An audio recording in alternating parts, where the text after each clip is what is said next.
જળ સુરક્ષા માટે સરકાર સાથે જનભાગીદારી પણ જરૂરી. અમદાવાદમાં રાષ્ટ્રીય પરિષદમાં નીતિ નિર્માતાઓ, નિષ્ણાંતો અને ગ્રાસરૂટ્સ આગેવાનો એક મંચ પર આવ્યા.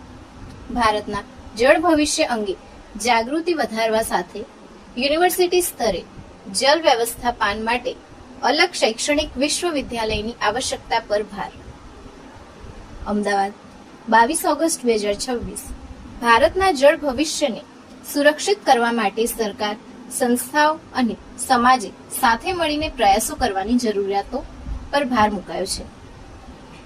જળ સંરક્ષણ, જવાબદાર પાણીનો ઉપયોગ અને ટકાઉ જળ વ્યવસ્થાપન અંગે જાગૃતિ વધારવા હેતુથી ઉદ્ગમ ચેરિટેબલ ટ્રસ્ટ દ્વારા centre for water peace, doctor Shyam Prasad Mukherjee research foundation અને આઈ હબના સહયોગથી અમદાવાદના કેસીજી ઓડિટોરિયમ ખાતે ભારત ડિસ્કોર્સિસ ઓન વોટર. નામ ડૉક્ટર મયુર જોશી છે. હું ઉદ્ગમ ચેરિટેબલ ટ્રસ્ટના સ્થાપક અને મેનેજિંગ ટ્રસ્ટી તરીકે કાર્ય કરું છું. આ સમગ્ર કાર્યક્રમ ભારત ડિસ્કોર્સિસનું આયોજન ઉદ્ગમ સંસ્થા દ્વારા doctor Shyama Prasad Mukherjee research foundation, આઈ હબ અને સેન્ટર ફોર વોટર પીસના ઉપક્રમે કરવામાં આવ્યું છે.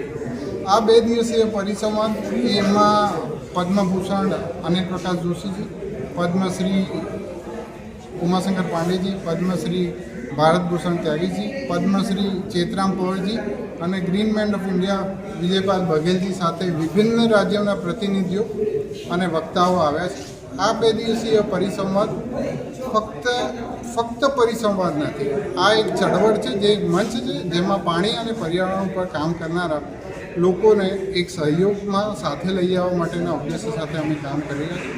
અને આ કાર્યક્રમ ફક્ત કર્ણાવતી અમદાવાદ પૂરતો નથી, પણ આના પછી IIT BHU ઉત્તર પ્રદેશ, રાજસ્થાન, છત્તીસગઢ, ઓડિશા અને કાંચી કામકુટી પીઠમાં તમિલનાડુમાં થવા જઈ રહ્યો છે.